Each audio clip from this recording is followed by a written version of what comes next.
So we're now 10 rounds deep into the F1 season. It would actually be the midway point of the season in the 2010s. Unfortunately, we're not in those days anymore. Man, I miss those days, but we gotta move on. The show must go on. Freddie Mercury. But anyways, I think it's now the perfect time to talk some silly season. Specifically, the Cadillac seat. We already did some seat talks in the Alpine video, where I just threw out a bunch of names you can get in the Alpine seat. Man, I said Jimi Hendrix and me could end up on the Alpine seat. That video was clearly satire. And with Colapinto's current form, that's probably gonna happen. I'm gonna be in the Alpine seat by the Belgian Grand Prix. But we're not talking about Alpine today. We're going to be talking about Cadillac, and I think they're a bit more interesting than Alpine because another American outfit joining the grid. Funny how the last two expansion teams in F1 were both American teams. Hopefully they don't end up like Haas, but unlike Haas, Andretti are actually a serious operation being run by competent people. Unlike Gene Haas specifically. So given the right staff, given the right drivers, Andretti could be up there in a few years' time. So in today's video, I'm going to be mentioning a few drivers who can possibly be in contention for that seat. Before we start today's video, we're trying to hit 10,000 by July or August, and also 300 on Instagram, because why not? First up, I think, is a pretty underrated choice for the Cadillac seat, but is the least likely out of everyone in this list. And that is Kevin Magnussen. Now, Kevin Magnussen is a really quick driver. I think we all know that. Sure, the first half of last year, it seemed like he didn't really care. And that was probably the case because there were no seat talks at the time. But around the second half of the season, when his seat was potentially in danger, it ended up being in danger anyways. Esteban Ocon, Oliver Bearman, blah, blah, blah, blah, blah. But at the midpoint of the season, somehow he got all his performance back. And he wasn't actually that bad towards the end. And Abu Dhabi, that was just unfortunate. What was Bottas thinking? And I think it's important for new F1 teams to get quick drivers off the bat. And if you remember in 2016, when Haas signed Romain Grosjean, he ended up actually being a really good signing for that first year in 2016. But after that, he was outperformed by Kevin Magnussen. And I think K-Mag is a really capable and quick driver. We've seen it on so many occasions. He just hasn't been able to get the proper opportunity. But there are two things stopping Cadillac from potentially signing Kevin Magnussen. The first thing is that he probably doesn't want to go back to F1 anymore. And he's currently in the World Endurance Championship, and he's not doing too bad. And the second thing is that Kevin Magnussen, every time he joins a new F1 team, his best season with the team is always the first season. So longevity-wise, Kevin Magnussen is probably not the best driver to pick. So yeah, Kevin Magnussen is probably the least likely, but I won't be surprised if this somehow comes into fruition. And he's also had experience driving in the US before an IndyCar back in 21, so I won't be too surprised. Speaking of people who've had experience in the US, how about Herta and Palou? I think Herta's window to get an F1 seat is officially over. I really don't think he's gonna get it. I know I've said in previous videos that I want Bottas and Herta to be the Cadillac duo, but I just don't see that happening right now, considering that he's pretty mid in IndyCar this year. I'm not sure how his super license points is looking at the moment. And I remember like a few years ago, back in 23, when, or was it 2022? When AlphaTauri were trying to sign Colton Herta. I remember it was a pretty big thing at the time, but like it died off pretty quickly. And Alex Palou, I think Alex Palou is a really good candidate for the Cadillac seat. He's doing brilliantly in IndyCar right now, and obviously winning the Indy 500 after many years of failing to do so. And I think something that a lot of people are forgetting is that McLaren had their eyes set on Alex Palou if they weren't able to sign Piastri for the 2023 season. Obviously, Daniel Ricciardo was out of that McLaren seat no matter what happens at the end of 22, because Zach Brown was going to pay him off. And I think if Piastri decided to stay at Alpine, but side note, thank God he didn't, but if Piastri was going to stay at Alpine, I think it was pretty obvious that Palou was going to be getting that McLaren seat. Who knows what he would have done with that seat?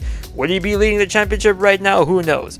But I think Palou is a good shot for the Cadillac seat, and I think F1 is clearly the next obvious option for Alex Palou, considering if he wins the IndyCar Championship this year, it would have been a three-peat, and it would have been his fourth, and he's already secured the Indy 500, so I think he should really be put into consideration for Cadillac.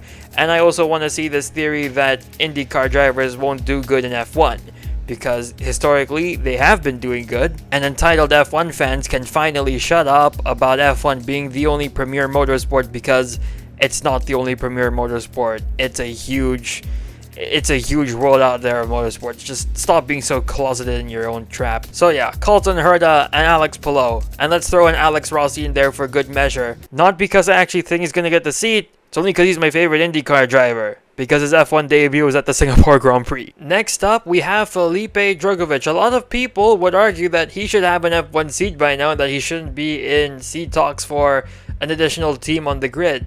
You know, he dominated the F2 championship the year he won. Well, he did 3 seasons, to be fair, which is the same reason why Teo Pourchaire isn't considered for any seat at the moment. But I think Dookovic is still a good shot. I think Dookovic is a better driver than Pourchaire.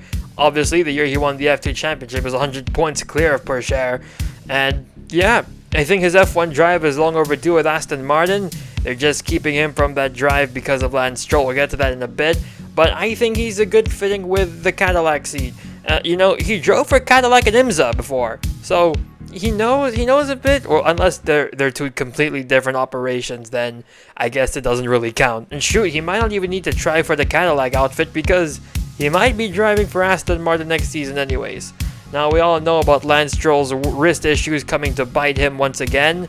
That's why he missed the Spanish Grand Prix, and it's probably why he's going to be missing the Canadian Grand Prix next week. And Aston Martin have 3 choices: Stoffel Van Dorn, Felipe Dookovic, or Valtteri Bottas. They can loan Bottas for a race the same way Mercedes loaned De Vries to Williams for a race, and both Dookovic and Van Dorn are doing Le Mans this week. One of them has to sacrifice their drive, and it's potentially looking like it's Dookovic. So maybe Dookovic isn't a shout for the Cadillac seat because he might end up in that Aston Martin anyways. But in the case where somehow Stroll makes a miraculous recovery, which I don't think that will happen, I think it'll be smarter for him to sit out longer because it might come back again and make his wrist issues worse. Not saying this because he is a terrible driver at the moment, but it could worsen the issue, and you know, driver's health is the #1 priority. So I think Dookovic should come in and replace him mid-season, and maybe Stroll can come back later in the year.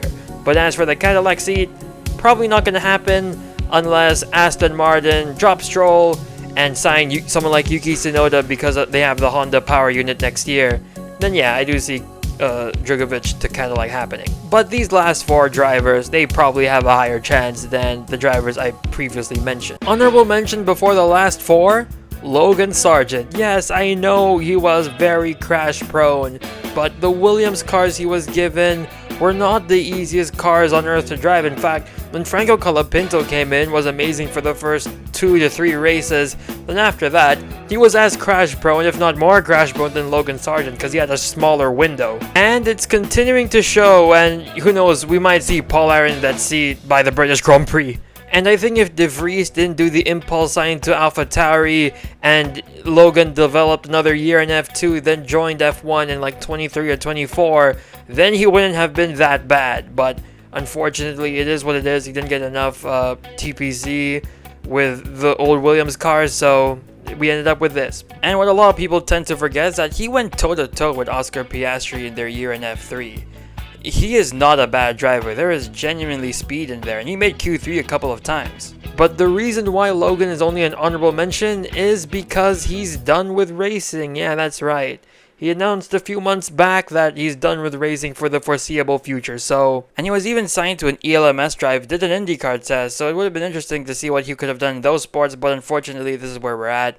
And I hope for the best for his future, but it looks like he's enjoying his life quite nicely right now. So yeah, that's why he's only an honorable mention. Okay, it wasn't actually 4 candidates, it was 5 more candidates. I forgot about one more person. We're going to start with Jack Crawford first. He's currently P4 in the F2 standing. He's down by 14 points. It's not that big of a deal, you know, anything can still happen throughout the season. And he was in a position to win multiple times. I remember Jeddah, that was very unfortunate.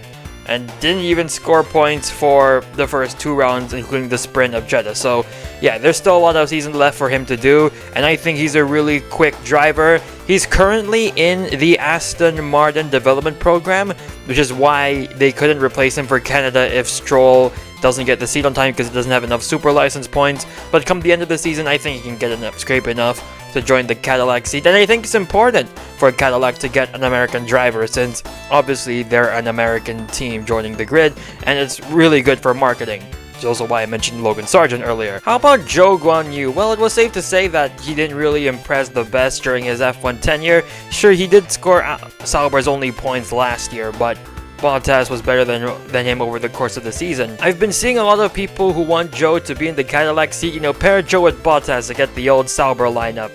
We're gonna get to Bottas in a bit. But realistically, I don't see this happening. He didn't impress the greatest during his F1 tenure. You know what, Joe? You're with Ferrari right now. Just go to endurance racing. You can be teammates with Ife, yeah. Mentioned Bottas already when talking about Joe. I think Bottas would be a really good fit to the Cadillac seat. Proven in his Mercedes days that he's a quick driver, just not a championship winning driver. And I think Cadillac needs someone who can be decently quick in any given car. And we all know that Bottas has raw speed. You've seen him last year getting Q3 at the Abu Dhabi Grand Prix. So yeah, I think Bottas should be a really strong candidate for the Cadillac seat. You know, he's working hard on the Mercedes as their reserve driver.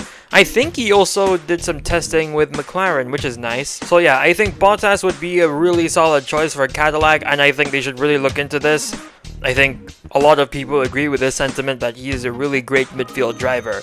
Alongside with the person we're going to be talking about next, Sergio Perez. Now, a lot of people made the correlation that Perez was going to be announced for Cadillac at the Miami Grand Prix because Cadillac were having some sort of presentation and Perez private jet was in Miami.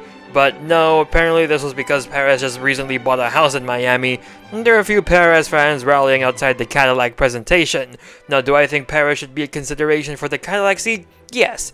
Midfield Perez is one of the greatest drivers we've ever seen. Again, I mentioned for a few drivers that they would be great for marketing. Perez is the ultimate marketer, man. Look at how many sponsors Red Bull lost this season after Perez left. And when the car wasn't so sensitive to drive in the Red Bull days, he wasn't that bad. Everything turned around to the 2023 Spanish Grand Prix, and you can clearly see that dip in performance. The obvious reason why Perez didn't do great in Red Bull is because, yeah, look what's happening right now with those drivers.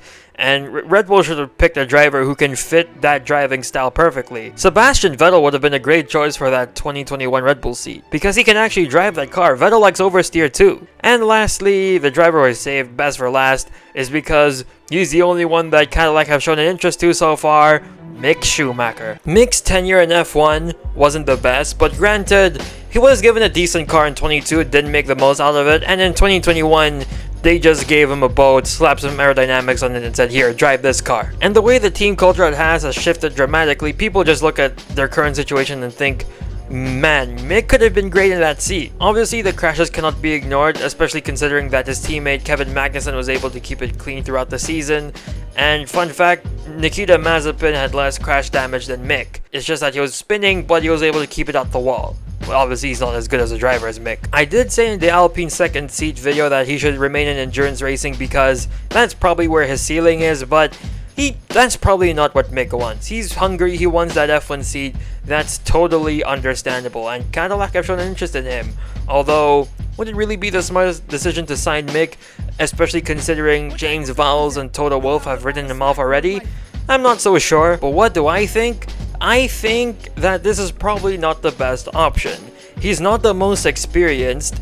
If you're a new team, you need an experienced driver like Bottas or Perez, and he's also not the youngest. I think it'll be smart to go for a driver who's younger, and there are also younger drivers who are faster than him, like Jack Crawford. You can also argue Alex Dunn is faster than him. And this is also another reason why I don't really consider Zhou Guanyu the best candidate, is because the age factor too, and the experience factor as well. I don't mind seeing Mick in F1 again. The only thing I can't stand about Mick is his fans. His fans are arguably, no, they're not arguably, they are the most annoying fan base of all time.